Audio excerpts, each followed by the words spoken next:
Hello, and welcome to this week's episode of A Mic on the Podium with me, Michael Seal. In a change to the normal introduction, I want today to ask you a favour.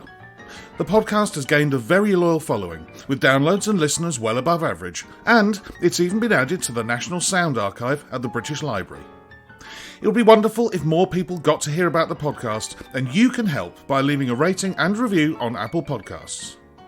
Nearly 42% of all of the 31,000 downloads so far have come from Apple, and leaving a rating and review there really helps the podcast gain traction and visibility, and it really helps reach a wider and bigger audience.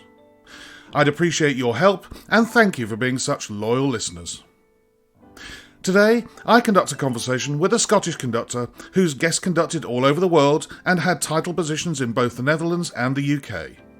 He's probably better known as being one of the most successful and frequently played composers writing today. It's a great pleasure to welcome Sir James MacMillan. James, it's wonderful to see you and meet you and speak with you today. How are you? I'm very well, thanks. It's great to join you. Good. I suspect we're going to have a lot to talk about because of the two strands, obviously, you're composing, but also you're conducting. So I'm going to go right back because I don't know how music first came into your life. I don't actually know at all whether you studied an instrument, and if so, what it was. So when did music first happen for you as a child? It happened when the peripatetic music teacher brought in a bunch of little wooden recorders and handed them out to her primary 5 class or whatever. It's the kind of thing that happened, and maybe still does happen, up and down the country in the United Kingdom. Sometimes it's a young person's first encounter with music making at school. It's not the seismic moment for most British school kids that it was for me, but it was a very important moment, and I developed a facility quite quickly. But more importantly, on looking back on it, it triggered something, and my desire to write music came almost simultaneously, I think, with wanting to play and being given something to play. My parents weren't musicians, but my mum had studied piano at school, and she'd been kind of forced into it by her father, I suppose, and she didn't have the enthusiasm that he wanted for her. So when I came along, who did show immediate enthusiasm, he was delighted.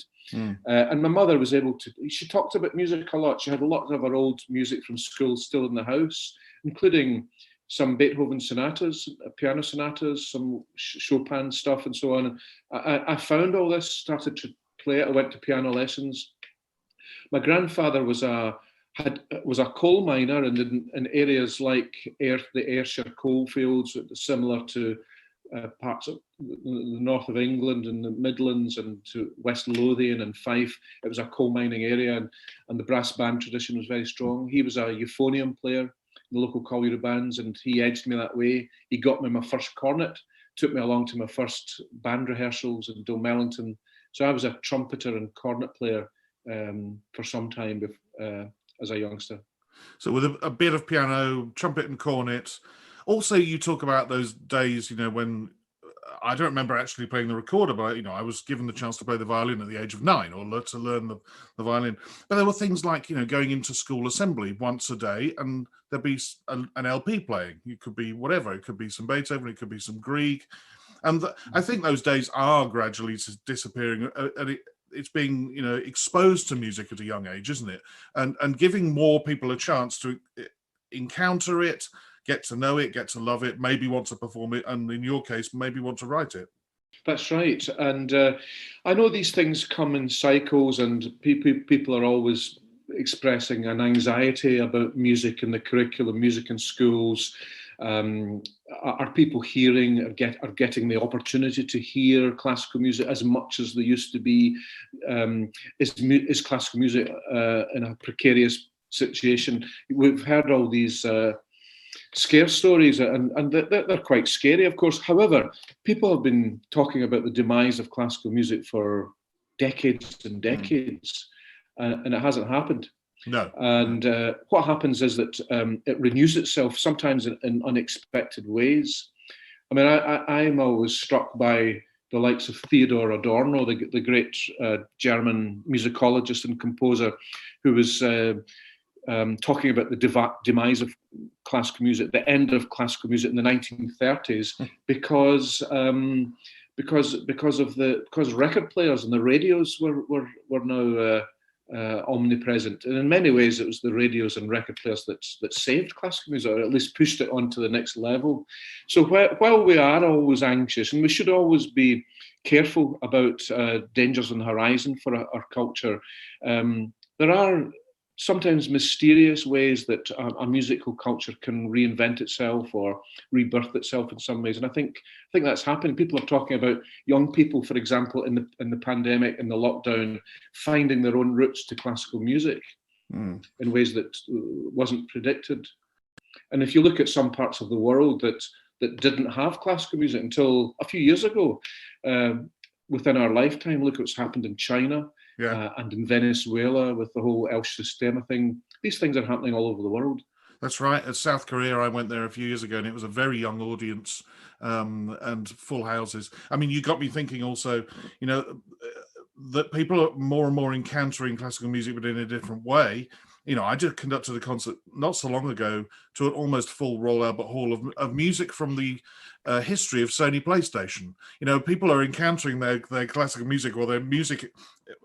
It's a broad umbrella, classical music, but you know what I mean, through things like gaming. And, if you listen to the Classic FM charts every Easter, in the top 10, there's bound to be at least one, if not two, game soundtracks. And that's, the new thing, like as you said, the radio, the music, it spreads itself somewhere else in a different direction, and people can pick it up and encounter it. Do you, I'm sure you do you remember when you wrote your first piece? How young were you? What was it? I'm sure it's vivid, but you remember what it was. Well, I was scribbling down little lists of notes even before I knew what notation was, because I was beginning to learn note names and how to get my fingers around the recorded BAG and so on. Yeah. So I was scribbling these things down. As soon as I found notation, I was writing music really immediately. So aged 9 or 10, the first thing that I remember writing was a little piano piece in A minor. I've still got the manuscript upstairs somewhere. I wrote it as a present for my mum. Yeah. Oh, it's lovely. So yeah, these are the first steps. Yeah. I then, I'm going to jump onto the fact that you studied composition, I believe, at the University of Edinburgh with Rita McAllister and Kenneth Layton, and then later at Durham with John Caskin. Yeah. I'm imagining that you and I have something in common here, in the fact that briefly I was a joint first study composer and violinist at the Birmingham Conservatoire, and the first time I ever conducted anything was a piece of my own, and it was a piece for 13 brass and percussion. So was that the first time you ever conducted anything, or were you interested in conducting through your brass banding and trumpet playing? How did it first come into your life, conducting? Well, right from those very early days, I was being pushed into organizational roles with my peers at school, organizing little groups of musicians amongst the musicians in the class to do stuff. Usually it was a Catholic school, so it was usually to do with liturgy and playing the piano for hymns and so on, and sometimes making arrangements of hymns for little groups of musicians. So that kind of organizational facility, which I think is there amongst many conductors. I noticed in your discussion with Mark Wigglesworth that I remember Mark when he was an undergraduate at Manchester University. Yeah. I taught him, not conducting, I hasten to add, but I gave him some composition lessons and other things. And he was always organising ensembles, always getting his fellow students involved in to perform. It was quite complex music, Schoenberg's Chamber Symphony and the Berg and so on, and so really amazing stuff. So, and that he reminded me what I was like as an undergraduate. I was doing the similar things, organising new music concerts, not just music by myself, but my friends. And I had done that at high school too. Yeah. I also had a big interest in choral music. So I got to work with choirs very early on, conducting a choir at school. and then running a choir at university. And a lot of the conductors I admire, as well as the great orchestral conductors, were also choral people. Yeah. So I have that other side to my life that's still been very important. So right from those early days, I found myself in a situation similar to Mark's, having to persuade my fellow students to give up their time for no money, of course, to come to rehearsals and maybe a concert at the end of it. So, I mean, you're right. I mean, conductors do seem to like that, organising, getting their own orchestras and ensembles together. Did you ever have any lessons in conducting? Because it's one of the major threads with the other conductors is finding out how you were taught. Or, I mean, there have been some who have never had a lesson in their life. But did you ever have any lessons? And if so, who with? Not really. Not really. I mean, I didn't expect to be doing this seriously, as it were. Yeah. I was a composer, and that's the way I was going to go. But I just found myself having to edge into this other territory all the time. But I never really thought of myself as a conductor at all until, I'd be sort of thrown into situations where, and it was the organisational ability perhaps came in good for me, working on educational projects with the Scottish Chamber Orchestra. Oh, well, would you conduct this little piece by Maxwell Davis? We're doing a project based on his music. And then I found myself conducting my own music with professional players. And gradually, I found myself learning that way.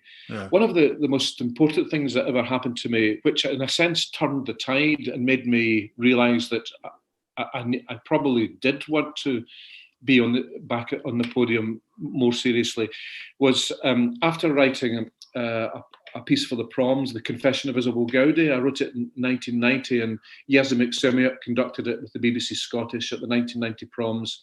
It became quite popular with conductors quite soon, and Sinopoli decided to conduct it with the Philharmonia. Oh, wow. A few years later, and I decided, right, yeah, I'll go down and hear that. And anyway, a week before the performance, I got a call from the management saying, Mr. Sinopoli hasn't learned the score. Would you come? Would you come and conduct it in his concert? Yes. And I said yes, okay. But I realised on accepting it, I'd never been in the Royal Festival Hall before. I'd never stood in front of a bunch of hardened London musicians before. And suddenly I was thrown into the position. And so I did The Confession of Isabel Gowdy at the Royal Albert Hall, at the Royal Festival Hall. And it kind of changed my life. And after that, I got a management approached me about, would you like to do more? I said yes. They advised me what to do, because I hadn't planned on other repertoire. Even today, I mean, there's certain things I won't do. I mean, I never really want to conduct a Mahler symphony. But there are certain things in standard repertoire that I do want to do and have done. But my route to this has been all over the place. It's been very different to the standard. I didn't learn it at the conservatory level. I haven't had a proper lesson, although I did go to Sir Colin Davis once for a consultation, which was very helpful and very useful. You brought up something. You mentioned the name of that piece, The Confessions of Isabel Gowdy. It made me smile because that was the first time I encountered your name. The reason being is that in between 1990 and 91, I was learning the Sibelius Violin Concerto, which was also on that program. If you, it was absolutely. I think it was with Dong Suk Kang was the soloist. Yeah. And a friend of mine gave me a video of the concert and said, "This is a marvelous performance of the Sibelius." So I did what any person would do: is I put on the video when it was started at the beginning, and I watched your piece. I thought, sod the Sibelius. I'm going to rewound it and watched it again because I absolutely loved it. And that was it was my first introduction to your music. And eventually I did watch the Sibelius, but I have to say on that videotape, I watched your piece far more often than I watched the Sibelius, which I don't know whether what that shows about me or the performance of the Sibelius or how much I was into learning it. But your music really caught my imagination, and it was something I wanted to mention to you because it just. I remember thinking, my God, what an amazing piece. And interestingly enough, I went to Boosie's not so long ago and they said, oh, have a look at some music, and there's some new music here and commissions here and all of that. And the first piece I went and found was yours, and said, "Can I have this score, please?" Mm-hmm. So I intend to do it. I love it. But it's interesting that piece. I mean, it sort of brought you to public attention. But then it's changed your life as well into conducting. I mean, we're going to go on to what repertoire. I've got all sorts of questions for you, which I've never been able to ask any other composer conductor. 10 years later, you end up being composer and conductor with the BBC Phil. What was that arrangement like? Did you have a set amount of music you had to compose for them, maybe one piece a year? And were you only conducting things with your music was in, or were you also conducting other things as well? I did write a number of pieces while I was with them. I did about 9 or 10 years with them in all. I had quite a wide and roving brief. It wasn't just my own music, but it was heavily geared towards new music and contemporary music. Maxwell Davies had been in a similar position with that orchestra for about 9 or 10 years before me. So in a sense, it was taking over from him, carrying on from him. And in fact, after me, they got Nally Gruber, and so they've had a number of different composer conductors working with them. I think various younger composers have stepped up, and it seems to be something that works very well for that orchestra. I mean, it was heavily geared towards new music, and the BBC Phil had a sort of running project where a composer would be featured, and I would get to be able to conduct a whole range of his or her music. And I learned an awful lot of new music by many different composers and performed that music throughout that time, which was fascinating. I met some wonderful people, including Gia Cancelli, the Jordan composer, and various others.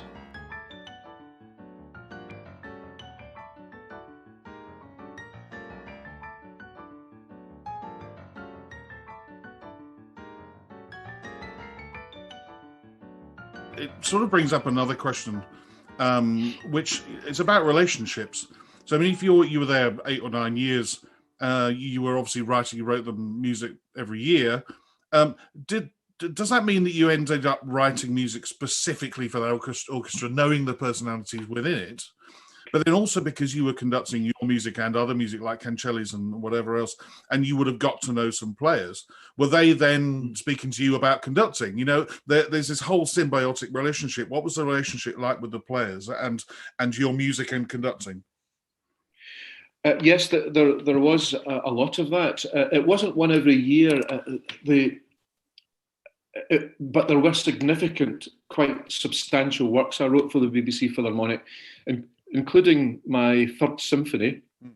And by that stage, I had got to know the players quite well, so that when I was writing for a part for the solo flute or solo clarinet, I was actually envisioning people and faces and personalities that I had got to know rather than just abstract sounds.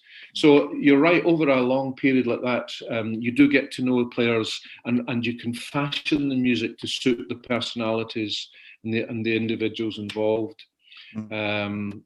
And certainly the Third Symphony, it was co-commissioned. I want to talk about who else commissioned that, because it relates to one of your questions. But certainly the BBC Philharmonic featured very strongly in how that work came about. Yeah. You also had 4 years as principal guest with the Netherlands Radio Chamber Philharmonic.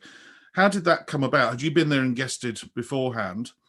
And then when you came in as principal guest, it's a peculiar question, because with any other conductor I wouldn't ask this question, but because you are you and you write your music, were you asked to go in and do weeks' work as principal guest conductor with them of music that wasn't by you, or did they always want one of your pieces? I found myself at various stages with that orchestra and others conducting programs that didn't have any of my music in it. It just became part of the natural way.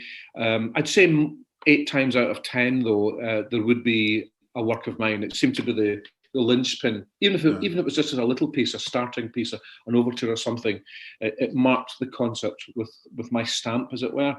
But that was a fascinating time. I had worked there a lot. The orchestra works out of Hilversum. It's a radio orchestra, and Hilversum, of course, is the centre of Dutch radio, not just music, but there's a big music centre there. At one time, there was a whole range of orchestras operating out of Hilversum, and some have been abolished, unfortunately. I mean, the Dutch music scene has had its troubles too over the years. And in fact, the orchestra you mentioned, the one that I worked with, came to an end very sadly. Hopefully nothing to do with me, but at the end of my tenure there. But the Dutch government were making huge cuts in culture. And I suppose we're used to that here. We see the warnings on the horizon as well with the BBC and many other things. One hopes that one can keep the flag flying, but the Dutch were hard hit. My time with them involved lots of different types of music. I learned an awful lot of music, not just brand new music and new music was specially written for me when I was there by Dutch composers and others. But I got to do sort of modern classics as well, the Bartok music for strings, percussion, Celeste, and I got to do these in the Concertgebouw. That one of the major forums for that orchestra was the Concertgebouw in Amsterdam. And to be able to conduct in that hall in particular has been one of the great joys of my life. It's one of the great halls of the world. And any musician who's performed there will know that. You were there recently, weren't you? You did one of your pieces there not so long ago. That's right, just a few weeks ago. I don't know how I got away with it, to be honest, in the middle of all this lockdown, but they got me over there. It was touch and go. There was tests going out, tests coming back, and restrictions and all the rest of it. And they were cutting my string size down almost by the day, but I got away with it. The Dutch were co-commissioners of my Christmas Oratorio, which is a big piece. It's a full evening or full concert work, and the LPO were the British leg of that. Their concert had to be cancelled or at least postponed until later this year. But the Dutch decided to go ahead with it. Not with a live audience, but they had live audiences in September and so on when things sort of lessened off a bit. But by the time January came, there was no live audiences anywhere in Holland. However, we did it as a live concert and it went out live on Dutch radio, so to tens of thousands of people. And it's available still on the website for people around the world. And so I told all my friends here and elsewhere to tune in. And it was a wonderful, rejuvenating experience. It felt as if some kind of normality was coming back to us. I walked into the rehearsal space the first day and felt very moved when I saw many of my old colleagues and friends who had moved over to the Radio Philharmonic from the chamber orchestra that we're talking about that had been abolished. But I saw suddenly all these old friends from my past who were there ready and waiting to start work on a brand new piece of music. And it was a consoling moment and an invigorating moment. And the whole week was fabulous. There was a chorus involved in it as well, and everybody's amazed at that, because they say that it's the choirs that will be the last to go back. But all over Europe, where they have these wonderful professional choirs, they have a lot of care and a lot of expertise in how they do social distancing, and there were people coming and going all the time, telling us when to move, where to go, when to eat, who could eat, and all. So it was quite restrictive, but actually very meticulously done, so that everyone was safe. I don't think amateur choirs could do that yet, and I know there's great consternation in this country, but when our great amateur choruses will be back. But my chorus in Holland was cut from a usual 60 down to 36 with social distancing. It made it very difficult to keep things together, but we did it, and it went out live on Dutch radio, as I say. And to a rave review I read in the Spectator, at least, which means that it's on I've bookmarked it actually to watch it. It's on my browser to watch it. I just, with podcasting and various other things, I haven't got around to doing it. But it was a rave review. He absolutely loved it. Richard Bratby wrote review for you in the Spectator. Mm-hmm. I've got a question for you, which I've only ever asked one other conductor before. Again, he's a composer, Bram Tovey, and he gave me a wonderfully honest answer, actually. But the question is, when you conduct your own music, do you? What's the best way of phrasing it? Do you ever look down at the score and think, "Well, that's a wonderful sound there I've written there," or actually maybe that viola line should be different, or are you still composing when you're conducting, or can you divorce the two bits of your head and just conduct what's in front of you? I think you've got to divorce the two activities. Yeah. I think there has to be a very clear division between the composer and the conductor, even within the same person.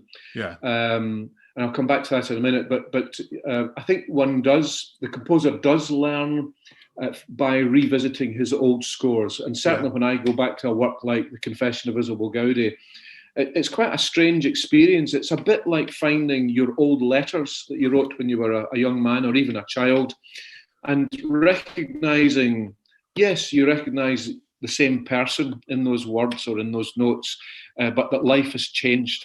And there's a rather wistful realization just how much life has changed in the 30 years I've written, 30 years since I've written The Confession of Isabel Gaudy. And there are things in the piece that are very much of its time and of a young man's mind. Yeah. And I can't really imagine myself doing any more.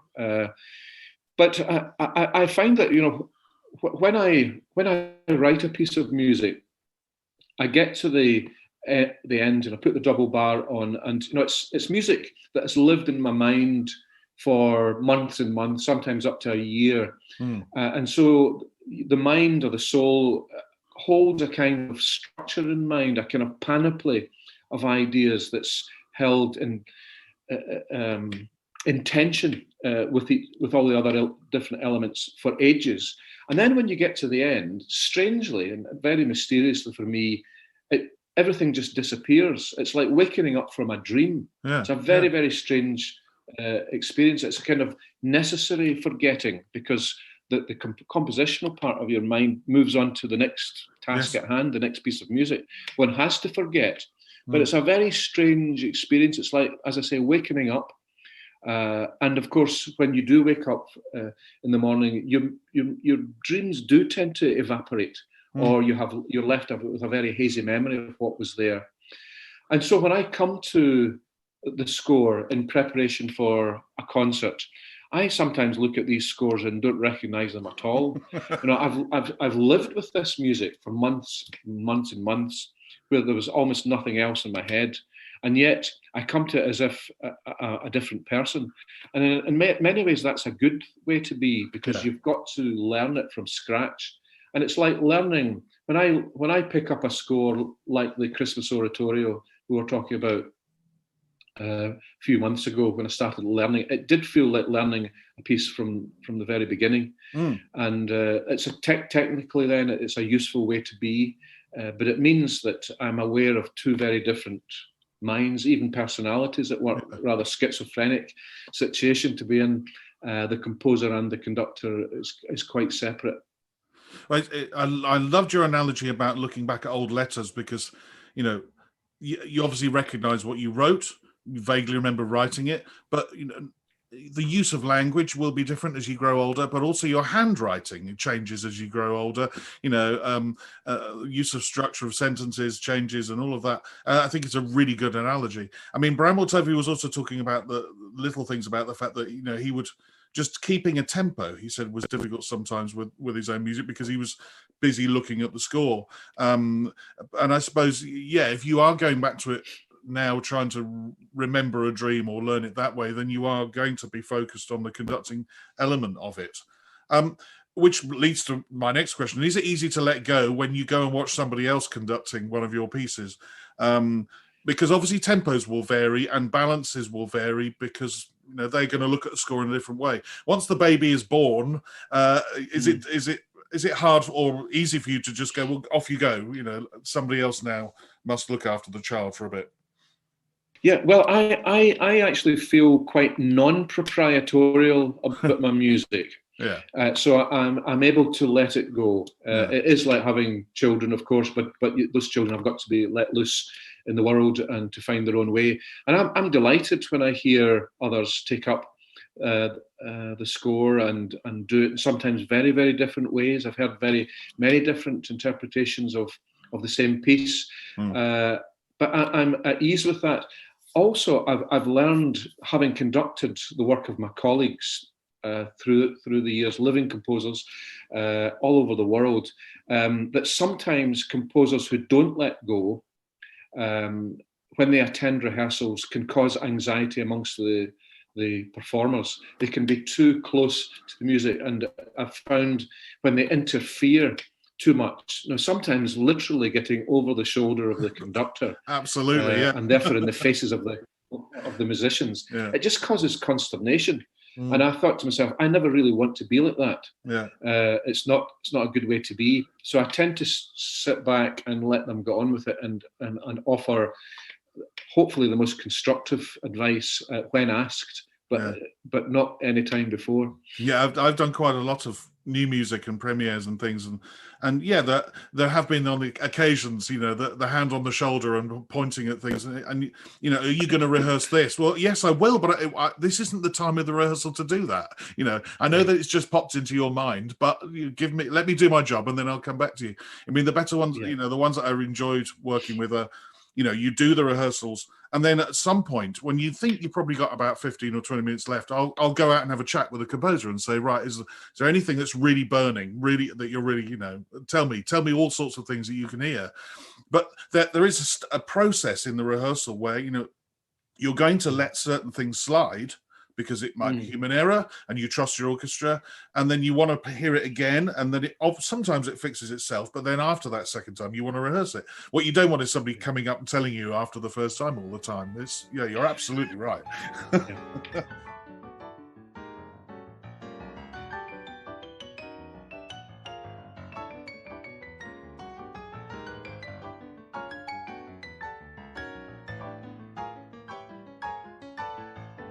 When you're asked to go and conduct, let's say the second half of a concert is one of your pieces, how easy is it for you to program the first half?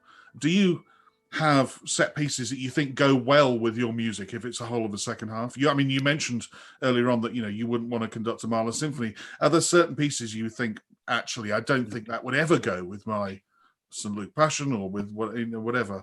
How do you go about programming the first half for things? Well, I've always been very interested in how my music has been programmed, and how conductors, musicians, managements do conceive programs. And it's had an impact on the way I think. I think there are certain composers that sit well in a program with my music, and certain contexts that work better than others. I've always been passionate about music from this country. Yeah. And you're probably aware that in some other countries, even close by, there's sometimes a detachment from the whole British music repertoire and world, and that's a shame. And I almost feel that when I get opportunities to conduct in Germany or Austria, Belgium, Russia, this is an opportunity to bring a Vaughan Williams symphony, or a piece by Elgar that might not be known. And I do that a lot. Sometimes I do it very deliberately. And the musicians don't know the music. I mean, I conducted Vaughan Williams 4 with an orchestra in Austria a few years ago, and none of them knew it. But they played it beautifully by the end, but they had to learn it from scratch, and I had to, in a real sense, teach them it, teach them the accents and the mood and the colours and so on. It sounded a bit like Bartók to begin with, but actually it's not such a bad thing, because I think Vaughan Williams was probably listening to a lot of Bartók at the time when he wrote that symphony. Yeah. I've taken things like the Fantasia on a theme by Thomas Tallis to orchestras in Germany and Belgium, and the musicians knew about the music but had never actually played it. Right. So when they actually got to play it, they just loved it. Yeah. And I think there is a kind of cultural divide sometimes between here and some other countries, and sometimes it's the British repertoire that's got lost over the years. And I love being able to. It's not patriotic advocacy. It's just I do love this music. I think Vaughan Williams was a genius. But there's still sometimes an element in say German musical culture that does still maybe secretly think we are das Land ohne Musik. Yeah, and it's nice to try to prove them wrong. Yeah, so I like to present my music in a British context. Benjamin Britten's music, Tippett's music, Finzi, all that, this kind of thing, as well as the moderns like Maxwell Davies and Birtwistle and so on. I'm passionate about that. There are other earlier composers that also suit me and have suited other conductors' programming music. The music of Shostakovich, for example, seems to work well. Music of Sibelius, northern composers in that sense, the Scandinavians. Messiaen, with the whole kind of Catholic connection, maybe less so. I don't think the music sounds like Messiaen, but there's thematically, when there is a work that has a kind of theological reach, it's quite a good idea to have my music programmed alongside. A question which is now moving away from composition and conducting, and sort of more towards conducting-ish. You've just mentioned lots of places you've been to, and looking at your biography you've conducted basically all over the world. Do you enjoy guest conducting? But also, whilst you're there, because it popped into my head, and I wasn't going to ask this, but I'm going to, are you still writing when you go on a trip abroad, say you go to Russia or you go to Germany to go and conduct? Do you write using the old-fashioned method, or do you actually have to be at home and sitting in your compositional studio to do that?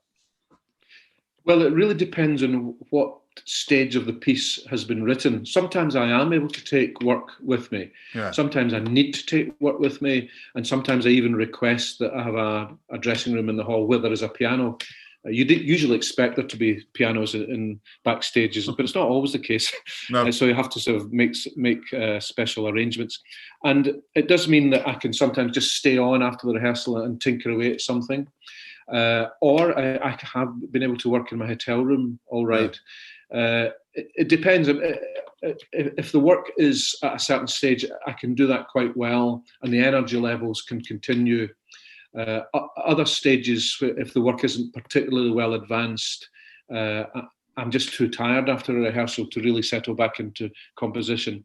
But I do enjoy the excitement of meeting new musicians in other countries.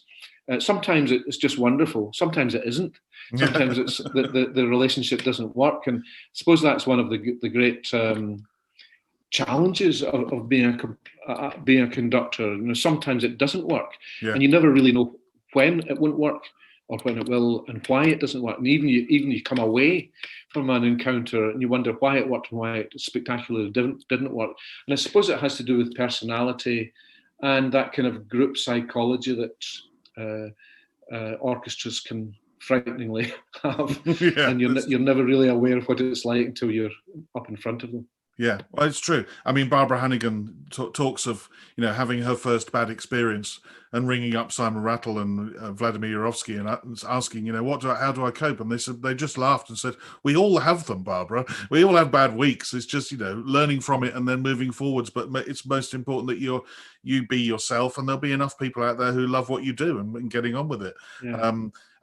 That is one of the excitements about doing it, is you turn up to a place you may never have been before, stand in front of this orchestra and put a beat down, and you have no idea what's going to come back. But also, they have no idea what you're going to be like, and it's speed dating. It's almost trying to speed marriage in 2 or 3 days rehearsal, and everybody works at different speeds, and everybody has different priorities orchestrally. You're right, it is exciting, challenging, daunting, sometimes frightening, and as you said. Yeah, sometimes you walk away and think, well, that was wonderful. I have no idea why, because they never spoke to me at all. Or another time, you get on with them very, very well, but the concert was so-so, and you think, well, that's a shame.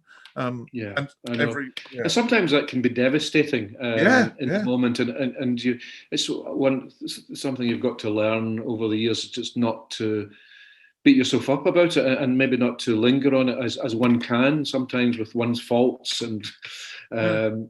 but the important thing is to just absorb the bad as well as the good and to build on it. Now, there's a question I've asked every single conductor, because people seem to really, really like to know, and it's about score preparation. When you come to learn a new piece, do you have a set way of doing so? Do you sit at the piano to look at harmonies, or do you sit at a desk and use your inner ear? And when you do so, are you a scribbler with pen and pencil, different colours, or are you somebody who can assimilate it all and get it into your brain without doing that? Well, learning music, new scores, and for me, in many ways, even learning repertoire, standard repertoire, can be a new experience for me, which can be quite daunting because it means that I sometimes, even though I'm well prepared, will enter into that rehearsal room with a group of 50, 60, 70 people who've all done it before, and I haven't. I'm the only one in the room that hasn't done it before. But every conductor, I suppose, has those experiences. I have those experiences probably later than most, so I have to be very meticulous in the way that I prepare. So I prepare, I think, well, but also in a very calm and collected way over a long period of time. I give myself months, years sometimes to learn a score, especially I'm looking at Francesca de Rimini, which I was supposed to be performing in the States this month. I started working that well over a year ago because I needed to really immerse myself in it as if I had lived with it all my life, which I haven't, of course. I suppose it's a case of not throwing yourself at a score and trying to absorb it immediately, but patiently edge yourself into it. I don't sit at the piano often with a score. I think it's always been important for me as a composer to see a score and hear it, to make the inner ear work.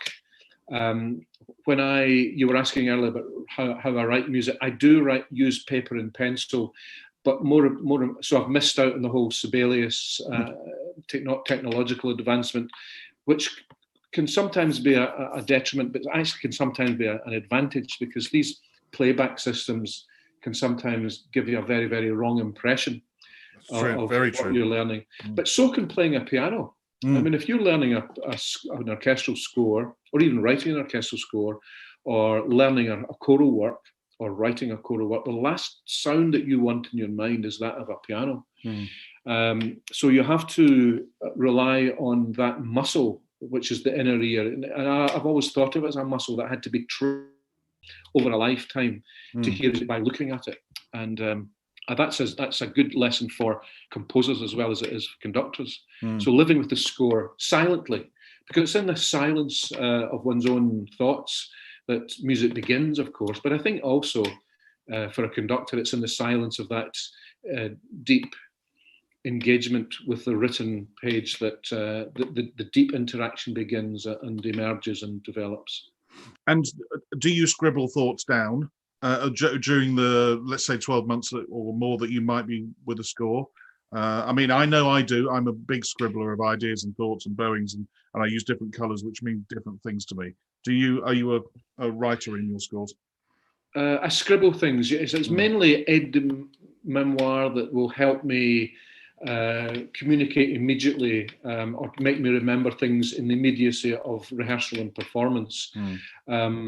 So modern music, of course, 20th and 21st century music can be very rhythmically dense and complex. So you need all the visual help you can get.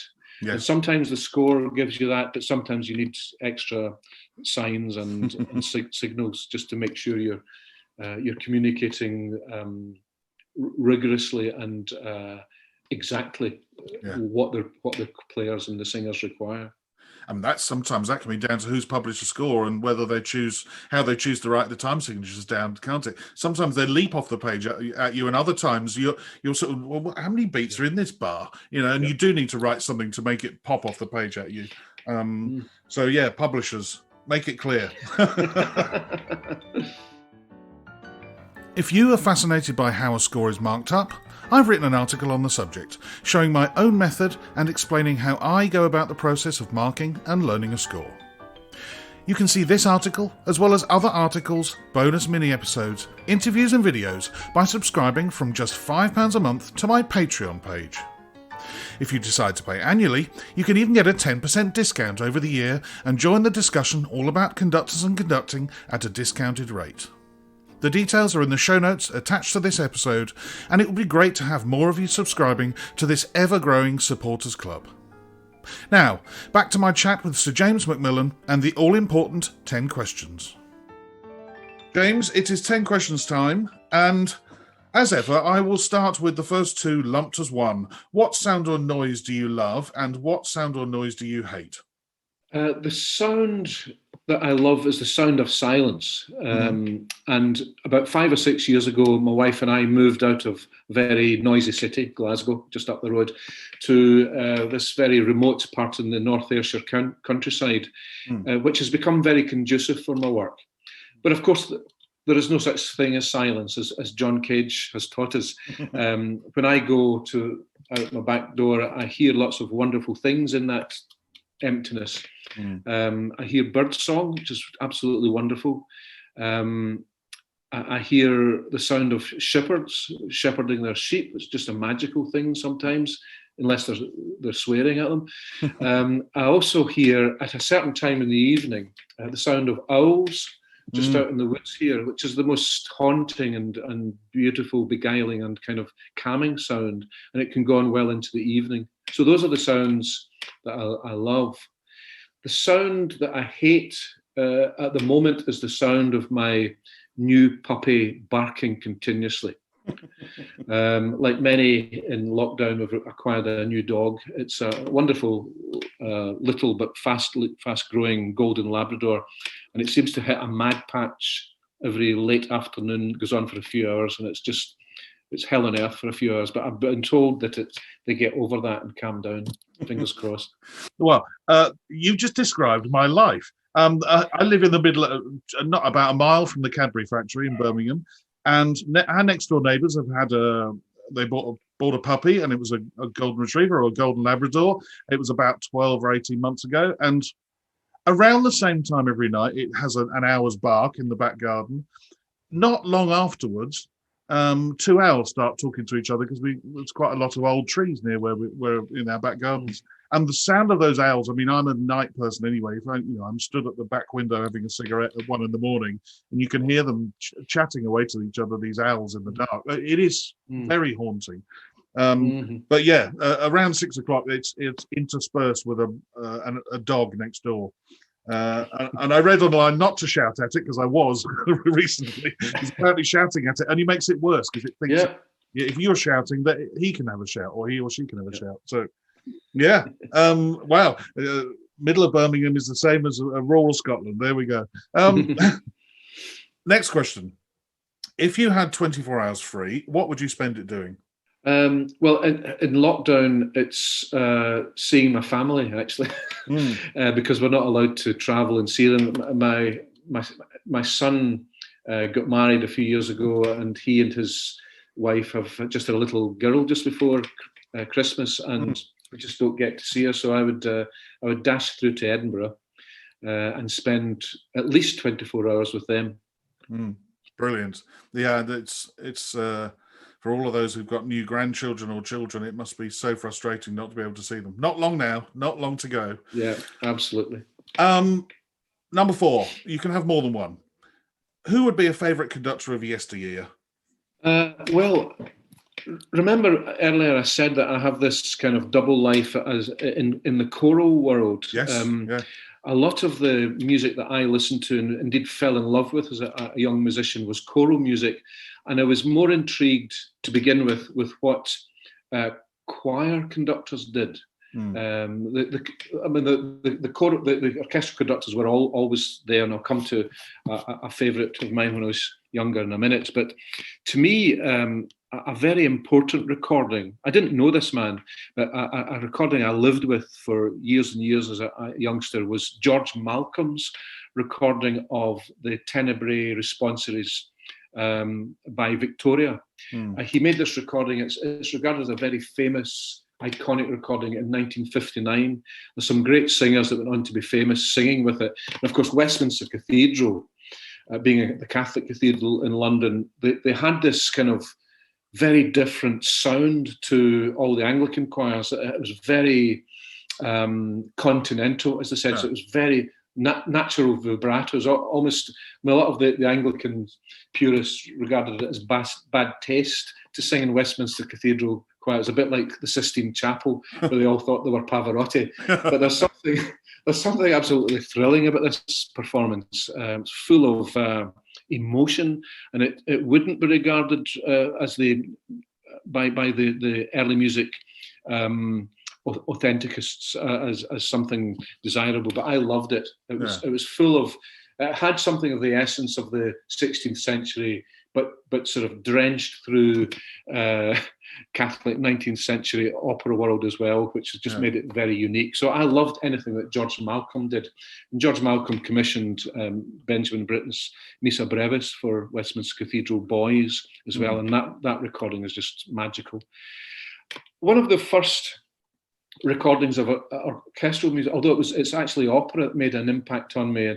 I wanted my mum and dad to buy me LPs immediately, and one of the first sort of orchestral conductor I was aware of and sort of intrigued by was Karl Böhm, whose recording of Fidelio, Beethoven's Fidelio, on the Deutsche Grammophon series of the full Beethoven collection cut from the late 60s, early 70s, was one of my favourite recordings back then. And he was a complicated character and quite an old school, quite frightening man that had probably a checkered role in the early part of the 20th century, like many of them. Yes. But there was something about that recording that made his name and his musicianship stick in my mind. It's quite sad, really, because, as you said, Karl Böhm had all sorts of checkered moments in his past, but I mean, he was a great musician, a great conductor. At the moment, he seems only to be the most famous thing about him, you find, is there's an amazing little clip of him conducting, I believe it's his last ever concert, not long before he died, of Beethoven's 7. And it's a very short clip of the horn players split something very near the end of the first movement, and all you see is this look of utter disgust on his face as the horns make an absolute pig's ear of it. And you think, well, if that's going to be that poor man's lasting legacy, is the look on his face because the horns have split something, it's such a shame. But there's all sorts of a recorded legacy that he left behind. And George Malcolm is a name I knew, but maybe through the Britain connection. But two names that haven't come up before, so that's fascinating. Now, question 5, people find harder, and therefore, let's see if you find it any more difficult. And who would be a favourite current conductor or conductors? Well, even although I've sort of dabbled in the dark arts of conducting, I'm still in the dark completely as to how it works. And how the great conductors achieve what they do. And sometimes I've been in the presence, maybe even at a rehearsal, of conductors I've shared the platform with, and I was, how on earth did they do that? And twice comes to mind. I mentioned my Third Symphony earlier, which had involved the BBC Full, but one of the other co-commissioners was the NHK Symphony Orchestra in Tokyo. Yeah. And the instinct, the desire, the commission really had come from Charles Dutoit.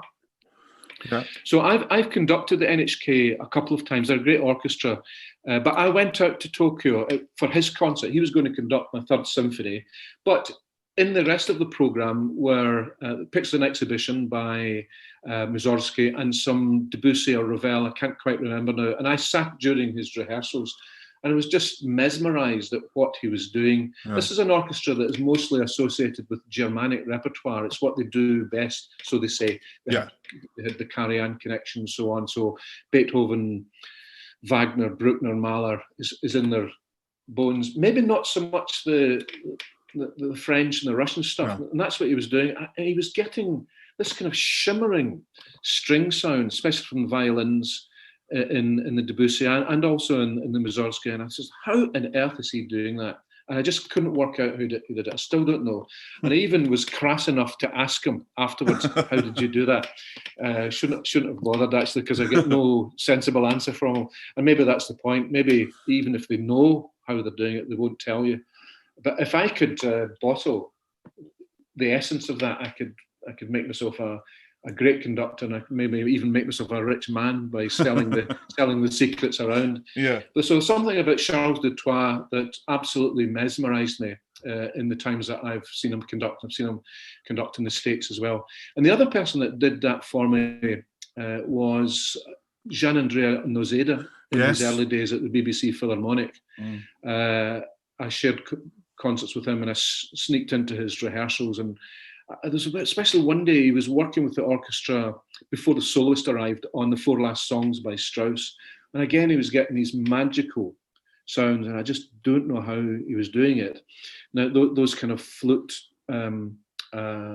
trills at the end of that beautiful song, and he was telling them to make it sound like jewels. What you're making is the sound of jewels, and he had this wonderful way of describing it. But even in the description was not adequate to indicate just exactly what he was doing. And and the players were in absolute awe of him. He had their full attention and respect and affection. Yeah, and I just wish I knew how you did that. There's something about the personality that is able to communicate itself, and sometimes it doesn't happen all the time. But in some of these coming together of conductor and orchestra, it's magical, and I've been able to see that on those two occasions, and I'm sure I've seen it, and you've seen it as well. Well, I never got to play for Dutoit, but I did play for Nozeda and loved it. And I think the one thing that I remember distinctly about him was he seems so invested in the process. He seems so immersed in it. I mean, there's the obvious thing about, he's very energetic and sweats profusely after an hour or so's rehearsal. And it sort of, you think, well, this guy's taking it so seriously. He's not a serious person. He's got a great sense of humor and he's got a great way with the orchestra, but he just seems immersed in the whole process. And you think, well, if you're going to immerse yourself, I'll immerse myself. There are quite a few conductors who come across as being rather aloof and standoffish. And you think, well, if you're not going to get involved, even though they may well be being involved, you stand off. But I think with Nozeda, I really enjoyed playing for him. I can fully understand why the BBC Phil were all in awe and all working so hard and pulling in the same direction. Two brilliant choices. Again, not chosen before. So yeah, we're doing well. Well, let's see whether you choose your next. The answer to the next question is one we've not heard before. And so, what is the hardest work you have ever conducted? I can't quite remember the title of it, but it was certainly by the Finnish composer Kalevi Aho.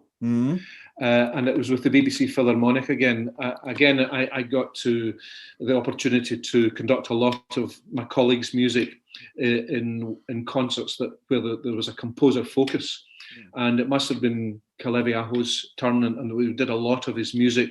And I just found it not just technically hard, both for the conductor and the players. And there was one piece, it seemed to be a concertante work for two cellos and orchestra. It was just so hard to get together, technically, rhythmically, but also the stamina required by everyone involved, the counting, the physical exertion that was required, and every piece of his, and it was fabulous music and well worth the effort.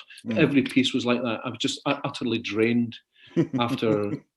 Well, certainly after every concert, but certainly after every rehearsal too. Kalevi Aho. It must be hard music because the BBC Philharmonic play more together quicker than most other orchestras I ever worked with. They're superb at that, just seemingly pulling from thin air. Oh, you're playing that and therefore it fits with me this way or that way. So if they found it hard, it must have been treacherously difficult. They're very slick on things like ensemble and rhythm.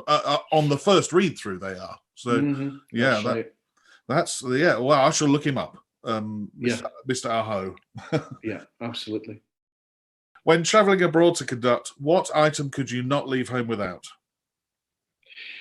I just like to keep in touch, not just with family, but friends, but with the world. So I take one of my devices with me to keep in touch with the world. It's pretty, it can be pretty oppressive, to be honest. I am a kind of political animal by instinct, non-aligned, of course. Now my political days are all behind me, but I just have never lost that desire to know what's going on. Yeah. And sometimes to contribute my own tuppence worth. I mean, I like to write about things. I've contributed a lot of articles, usually on cultural matters, sometimes theological matters, but sometimes it strays into the political, especially when music or culture and politics comes together. Yeah. So I need to have a device and keep my ideas fresh, keep my ideas on paper. Used to be pen and paper, but digitalized, I suppose. Yeah, I mean, these days, I mean, I use Twitter a lot because I get a lot of news from there. You know, most things actually appear on Twitter before it appears on the breaking news flashes on BBC or something like that.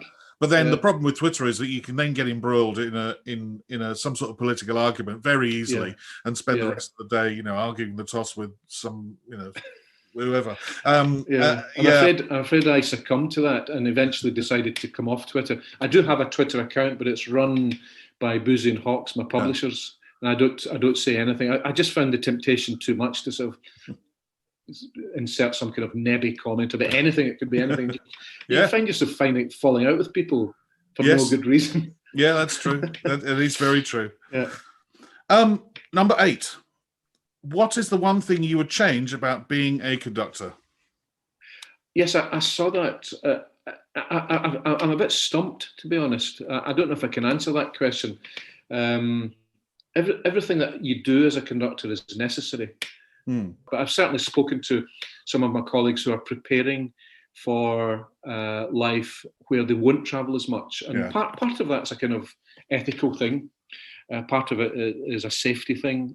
Perhaps it's to do with carbon footprint, etc., etc. Maybe that will be imposed on us, but that opens up a whole can of worms about what it means to work locally. Is it a good thing or not? And will it impact on local musical culture, not just British musical culture, but actually what happens in the here and now, and what happens in Ayrshire? Will it mean more music for us to do in our home patch or not? I think it's a very valid comment. I think there's an awful lot of people trying to work out what's going to happen when restrictions are lifted across the world. And you know, speaking as somebody in the UK, there are, not only are there COVID restrictions now, there are EU restrictions as well, and that's also making life and travelling for a conductor something that we never thought about before. So it's a tricky thing. Now in the past it was Daniel Harding who was. I had to basically say, you know, you're a conductor and an airline pilot, so can you give me a third profession that you'd like to attempt? And you know, you're a conductor and a composer, so is there another profession other than your own would you like to attempt? Well, I have one toe in academia, and I suppose over the years I've always had, I mean, before I started conducting more, I did do a bit of teaching young composers and so on at various colleges, including the Royal Conservatoire of Scotland up the road in Glasgow. I have a role, a kind of part-time professorial role at the University of St Andrews. There is up there an institute for theology, imagination and the arts, which is in the divinity department, believe it or not, but I'm not a theologian, but I think they like to work with jobbing artists, composers and poets and so on. And they're very interested in what we have to say about matters connected with our work as artists, of course, but how it might impinge on the wider world and how others might look at it. And I'm always interested in what people who are not necessarily musicians have to say about what we do as musicians. And some find music, for example, a religious experience, and people talk about music being the most spiritual of the arts, and well, what do they mean by that? And there's a PhD thesis in that itself, and I find myself trying to explore or investigate, interrogate some of these questions through that role at university. So I suppose I've always like writing words and keeping ideas going. And if I hadn't been a musician, I would have found my way into the written word, or certainly the written word rather than the spoken word. A lot of my friends are literary people, most of them, my closest friends, are poets. Yeah. I'm not. I don't have that poetic instinct. But maybe if music hadn't been my life, I would have found that could have been an avenue for me to explore. If the world were to end tonight, what would be your choice of final meal and drink? When I hit 60 a few years ago, I decided to try and sort my life out, as it were, in the physical sense, because there was quite a lot of focus on me and my music during 2019, and I thought I really need to be healthy to not just conduct, but also do all the talking and etc. etc. So I decided to try and sort my health out. I went on a diet. I lost a lot of weight. My eating changed. My drinking changed, didn't stop, just changed from one thing to another. But it meant that, decades of eating curries indiscriminately came to a sudden halt. And I was a curry addict for years, from my 20s right up until a few years ago. Of the old traditional and not very healthy kind, vindaloos and madrasses and so on, rich sauces that are no good to your health at all. All that's gone. I probably haven't had a proper curry now for a couple of years. So if it was the last night of the world, I would have a vindaloo, washed down by a full bottle of Chateauneuf du Pape. Wonderful choice. Absolutely wonderful choice. Exactly. I think Simon Halsey, although way back in episode 9, said, he'd given up all sorts of things, similar age as you, and he said, he would have a full English fry-up because he hadn't had one in years. It would be something that he'd missed, and the same with you. I've had a wonderful hour, James, talking to you about all sorts of things and picking your brains about being a conductor and a composer at the same time. It's been a real joy, really fascinating, and I hope one day soon, we won't have a curry, but maybe we could go, somewhere in between. It'd be lovely to meet up. Thank you. Yes, it's been great to meet you in this way, and good luck in everything that happens, both in the weeks and months ahead, but also in the years ahead in your life of music. A Mic on the Podium was devised and produced by Michael Seal, with music by Ben Dawson. Next time, I chat with a conductor who's held title positions in Italy, Norway and his native Spain, as well as being the chief conductor of the BBC Philharmonic in Manchester for 8 years. But until then, bye-bye.